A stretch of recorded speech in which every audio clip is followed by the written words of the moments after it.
So first of all, when I heard that you were going to be in Kansas City, I was super excited to get the opportunity to potentially meet you. Thank and you. I actually, I commented on your Instagram. I said, Jake, you got to follow this guy. I mean, he's great. He's a big inspiration of mine. And then I open up Instagram later and I see David Meltzer says, oh, hey, thanks for following me. How can I help? And I was like freaked out. I was like, oh my God, he just asked me, how can he help? This is great.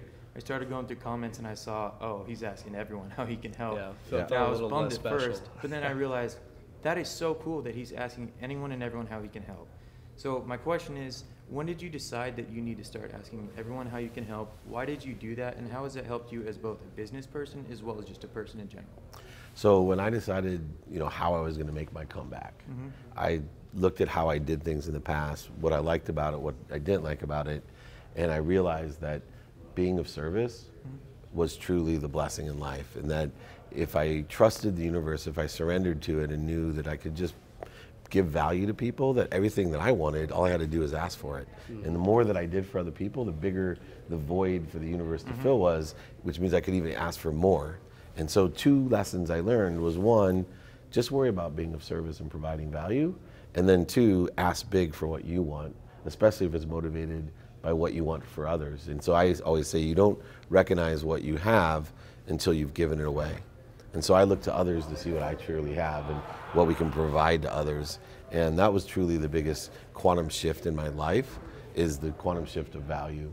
And so I wake up every morning, pray to God 10 people can be in front of me that I can help. Thank goodness for Instagram and LinkedIn and Facebook, because the universe gives me thousands of people to help every day. That's why we're here. And but they do, and it's funny, I spend hours a day helping people that I don't know, and it's a huge blessing. I save every message back saying, 2 months ago you gave me this advice, and now this has happened in my life, and it's just, I would sit there going, gosh, I'm so blessed. The first time I saved a life, it was like, okay, they always say if you can just save one life, you've lived a full life. Well, the first time I did it, I was just drenched in tears. It's an everyday occurrence for me, so how else could I tell you I lived the most blessed existence? Of course. And that's why I continue to ask people, how can I be of service? Cool. So I've heard a bunch of your speeches. Again, I'm a big fan of your work. Much like you when you were little, when I was little, I was like, I want to make money, I want to make a lot of it. Yeah. It wasn't until I did some nonprofit work with a family friend, Suicide Awareness Foundation, and I did it all for free, and I felt so good about just helping them and not getting a cent from it. And I realized if I die at the end of my day with all the money in the world, but I'm sad, but if I have not a cent to my name and I'm happy, I think that is like what I would consider a fulfilled life and a productive life. It seems like you kind of have some of those same core values. And what would you say would be at the end of your life would be that like main emotion or whatever accomplishment would be your own thing? It's interesting because as I was younger, I was motivated by the wrong things. And unfortunately, I grew up and I wasn't too close to my real father. I grew up with a single mom. The most hurtful thing that my father did to me was forget my birthday. And even more hurtful, when I asked him about my birthday, he said, oh, I don't believe in birthdays. So his excuse was, like I said, it still hurts, right? Because his excuse was, oh, I don't believe in birthdays. And so to make a point to me at 10 years old, he decided he wouldn't do anything for my birthdays my whole life. So it was a huge problem for me. Yeah. And so when I was 30 years old, my dad gave me a jacket. And he had never given me a birthday. He never recognized my birthday. And he gave me this jacket, and it fit. I put it on. It was a jacket like this. And I was in tears. I'm thinking to myself, wow, my dad believes in birthdays. He's always, I was starting to figure things out, getting a little older. And I opened the jacket, and there was no pockets. He had torn, literally, see these pockets? He had torn them out. So now I'm thinking, this guy is sadistic. Like, he's trying to torture me, make things worse. So I'm like, Dad, why did you tear the things out of the jacket? He goes, 'cause I wanted to teach you a lesson. I was rolling my eyes, like, come on. Like, what lesson do I need to learn? He said, look, I may not have been there for you, but I want you to have a jacket for when you die. And I'm double rolling my eyes going, I grew up with the worst dad ever. Like, he's giving me my first birthday present is for my death day. And he goes, I said, what do you mean? He goes, because when you die, you're not taking anything with you. So it's gonna hang in your closet. And the lesson you need to learn, I can see it, is you need to learn that what you have is what you give. right? You can't take anything with you. And I wanted to remind you every day. So I still have that jacket. Of course. I haven't died yet. It still fits me. But to your point, when it's all over, to me, it's going to be with nothing. I want nothing but that jacket. I'm fine being buried in it because it's truly the beginning of my relationship with my father. But also, it's a reminder every day that, you know, why are you so, like, I'm motivated to make a lot of money still today. Actually, more money because of what I do with it. Mm-hmm. Not because I want a Ferrari, a Porsche, a big house. You know, I'm even not even concerned what I can do for my own children as much. It's what can I do? Have you ever fed someone that hasn't eaten?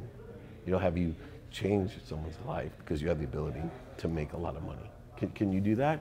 And I think more than ever, people are motivated by that. They listen to the things that I do, and there's not many people that are, I think, authentic or real enough to say, look, I'm human. I have these screwed up parents, this screwed up like everybody else, but if you can just believe in doing good, you can still ask for what you want, and you'll learn that I really don't want anything, but I want a lot of things so I can help more people.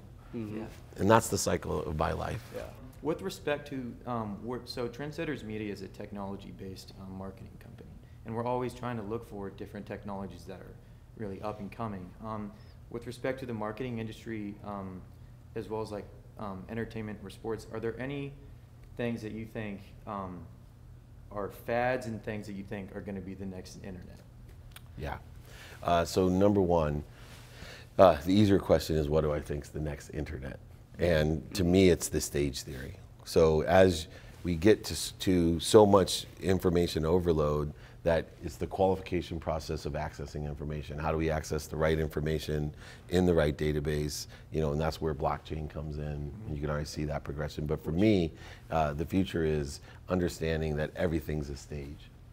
And so if we can create a frequency, whether it's a product, service, message, whatever it is, if you can create a frequency and know how to amplify the frequency on the internet, and then perpetuate that, put it into its category, and let it be accessed by people of similar or less frequencies, and you can actually monetize that. So blockchain is a perfect example of understanding frequencies, communities, building those communities based off of the content or ideas that you have. Fads in the internet. So for me, anything that drops below an insertable or to me is not set. The one thing that will never, basically what I'm saying is, let me simplify it. You always want it simple. It's the universe loves simple. Mm-hmm. Basically all fads include this. Every way that you access information or content today. Remember, everything's data. And then two, every medium, everything you see it on. So that phone's a trend in my mind because it competes against itself. The iPhone 11 is already competing against its own self, okay?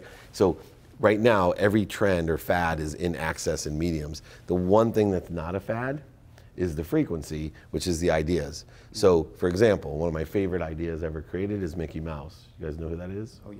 Okay, when I saw Mickey Mouse, he was black and white and he was whistling. And every one of my friends watched the Mickey Mouse Club. Every one of my friends. Today, on YouTube, when I took my 8-year-old 2 years ago when he was 6 and liked the Mickey Mouse Club, and I took him onto YouTube to entertain him, I noticed there was 470 million views on that same mouse. So one thing that's here to stay is great ideas. Mm-hmm. Great ideas with great frequency. The faster the frequency, the longer it'll last. And think to yourself, how many, what you guys look at retro things, there's nothing new. So concentrate on that great idea and a direct path to revenue. Understand that the access and the mediums are all trending. Some of them have a longer shelf life than others, but I do not invest in the access or the mediums. I spent a career on that smartphone, and it was a big mistake. Because there was always, I didn't know not only how I was going to compete with myself, but how many new competitors there were. So I started learning about how do I create great ideas and monetize them, and then I can just utilize other people's access and other people's mediums. And you can see that today, how I do that for my own personal brand, as well as the companies we work for. Mm-hmm. And so two sort of coin phrases that I'm sure you're familiar with. One being trust the process by our KU guy, Joel Embiid, and the 76ers. And then the second being fail fast. What advice would you give towards these guys around here and that work with our media company that one, have to deal with me on a day-to-day basis, which I honor you guys for that. And number two, that are one, or not going back to one, but that are two, trying to make a name for themselves, trying to build a sustainable business, and doing so while managing the typical our age shenanigans of, you know, the college, the social aspect. Yeah. What would you say? What advice would you give them? 3 pieces of advice. Number 1, be a student of your calendar. And when I tell you be a student of your calendar, you raise the awareness of what you're doing is really being a student of your calendar. It's not looking at your calendar every day. It's studying it.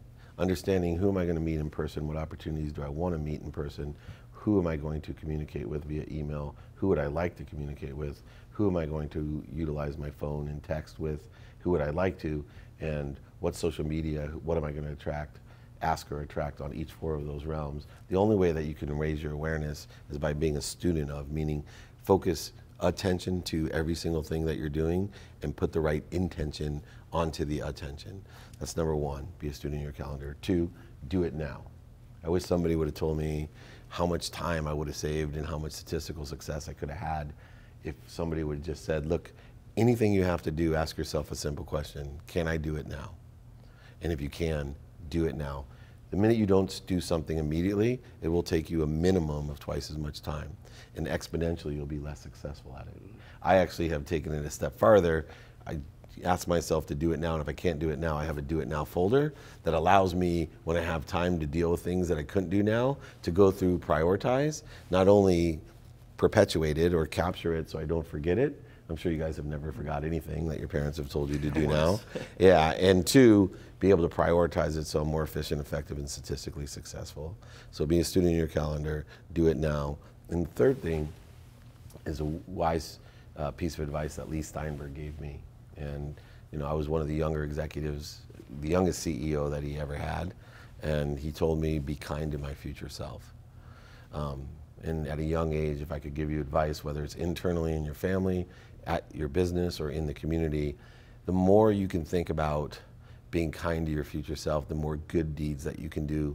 The universe doesn't know size, so the more people you smile at, the more people you connect emotionally with, the more people you open the door for, the more people you give everything that you have to, whether it's of your energy, your time, your money, whatever it is, the more people that you can inspire and affect, the greater your life will be. And every time is truly, to me, that you're of service in this way, you're making an investment in your future, which includes, you know, my girls are going to hate this, but show me your friends and I'll show you your future. Yeah. That's also part of being kind to your future self. So be a student in your calendar, do it now, and be kind to your future self are the best 3 pieces of advice. And so you talked about how people will send you messages and that I've connected with you a few months ago.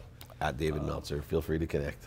Yeah, exactly. Please do. So let's do this. Let's craft up a message that we're going to send David in 3 months with a list of goals that we're going to accomplish, speaking in the past tense, and let's put on our calendar, like he mentioned, to make sure to send that to him. And we're going to make those our goals. So. That's awesome. Great. Let me know how I can help you guys. All right.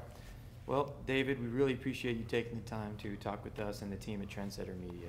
You've really been a big influence on my life, and as well as many others, obviously. And so I'm really happy to keep doing our job, do it now, do it right, and you know, get the job done. I'm sure you guys will. I'm really proud of you, and thanks for taking the time to be with me. Of course. Yep, thank you so much. Thank you, everyone.